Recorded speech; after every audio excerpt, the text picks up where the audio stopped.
Ya, terima kasih. Selamat pagi saudara-saudara semua di rumah. Pagi hari Pagi. ini kita berdoa kepada Tuhan. Kita mau dengar firman Tuhan. Hari ini saya kasih judul firman Tuhannya adalah kapan COVID ini akan selesai. Saudaraku, kita dengar firman Tuhan dari Mazmur 55 ayat 24. Ya. Firman Tuhannya katakan, serahkanlah khawatirmu kepada Tuhan, maka ia akan memelihara engkau. Tidak untuk selama-lamanya dibiarkannya orang benar itu goyah. Apa hubungan judul kapan COVID ini akan selesai dengan firman Tuhan ini, saudaraku? Mari kita bahas ya. Firman Tuhan katakan, tidak untuk selamanya dibiarkannya orang benar itu goyah ya. Saudaraku,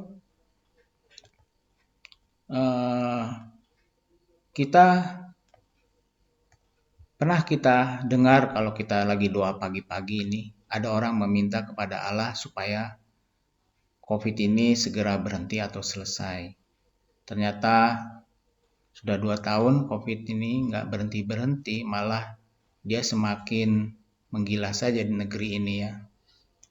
Saya baca atau saya dengar di TV, pakar kesehatan mengatakan walau vaksin sudah berlangsung, maka herd immunity atau kekebalan kelompok di Indonesia susah didapat katanya. Wah, ini yang bikin ya sedikit bingung juga ya. Orang berlomba-lomba sekarang untuk divaksin. Bahkan saya dengar dari Bu Suryani, dari Menteri Keuangan, bahwa kalau tak salah dengar atau salah baca bahwa tahun 2022 divaksin bayar gitu ya. Herd immunity itu atau kekebalan kelompok adalah suatu bentuk perlindungan dari penyakit menular yang seperti COVID ini yang terjadi ketika sebagian besar populasi menjadi kebal terhadap infeksi. Artinya kelompok atau komunitas itu menjadi kebal terhadap penyakit menular seperti COVID. Dan begitu penyebaran penyakit itu bisa terhenti ya. Seorang dapat menjadi kebal dengan cara pulih dari penyakit itu dengan cara divaksin. Jadi kita tidak tahu sebenarnya COVID itu akan berakhir kapan gitu ya. Dan juga kita melihat bangsa kita yang kurang disiplin ini membuat kita susah memprediksi bisa tetapi kapan gitu ya. Apakah Tuhan tidak peduli kepada bangsa kita atau tidak peduli dengan jemaat Tuhan yang sedang doa, tidak hanya di tempat kita pagi hari ini, tempat lain juga. Mungkin juga ada yang bertanya, apakah masih ada artinya kita berdoa setiap harinya seperti ini, setiap pagi bangun pagi berdoa lagi minta COVID segera berakhir atau minta perekonomian dipulihkan kembali. Atau mungkin saya mau bertanya, apakah di antara kita sudah ada yang bosan untuk berdoa? Kita mau lihat apa kata Tuhan ya. Tuhan bilang kepada kita tadi di firman-Nya di Mazmur 55, tidak untuk selamanya dibiarkannya orang benar itu goyah. Ingat, firman Tuhan katakan tidak untuk selamanya dibiarkannya orang benar itu goyah. Jadi ya kita tunggu waktunya Tuhan. Ya. Kita harus yakin bahwa kita, kata firman Tuhan, adalah orang benar karena darah Kristus.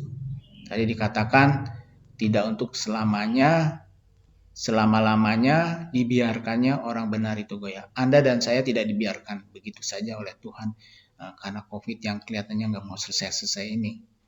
Kalau kita mendapat pemeliharaannya, kata firman Tuhan, ya ada yang harus kita lakukan, yaitu menyerahkan kekhawatiran kita. Selama kita masih memegang kekhawatiran kita, ya kekhawatiran itu akan terus bercokol di sana, nggak akan pernah beranjak ya. Firman Tuhan katakan, serahkan kekhawatiran Anda. Atau kalau saya kasih ilustrasi, selama air di dalam gelas yang kecil itu dipegang terus, air segelas itu akan terasa berat karena dia masih terus digenggam dan diangkat terus. Selama tidak dilepaskan, dia akan makin lama akan merasa berat. Oleh karenanya, firman Tuhan katakan sekarang kekhawatiran kita harus diserahkan kepada Tuhan. Nah jadi sekarang mari kita berseru kepada Tuhan sebagai orang-orang benarnya Tuhan dalam doa pagi hari ini. Maka Tuhan akan memberikan jalan keluarnya kepada kita. Jadi jangan pernah berhenti untuk berdoa, jangan pernah berhenti untuk bosan berdoa kepada Tuhan.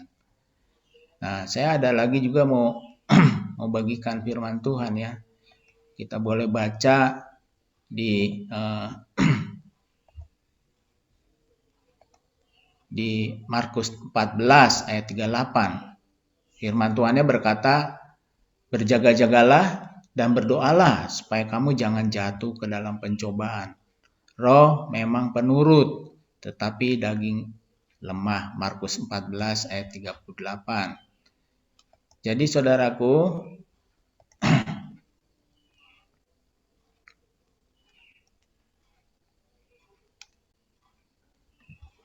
sebentar. Kedagingan kita ini, kalau baca dari tadi itu ya, baca firman tadi, kedagingan kita sering membuat kita menjadi khawatir, ya, yang membuat kita jatuh dalam pencobaan. Nasihatnya, keluarlah dari pencobaan itu. Kalau kita mau keluar dari pencobaan itu, kita harus berjaga-jaga dan berdoa. Jadi berdoalah dengan sungguh-sungguh sebagai tindakan kita dalam berjaga-jaga. Marilah kita lalui COVID ini bersama Tuhan Yesus. Dia akan menguatkan kita dan kita tidak akan goyah. Mari saudaraku, kita berdoa.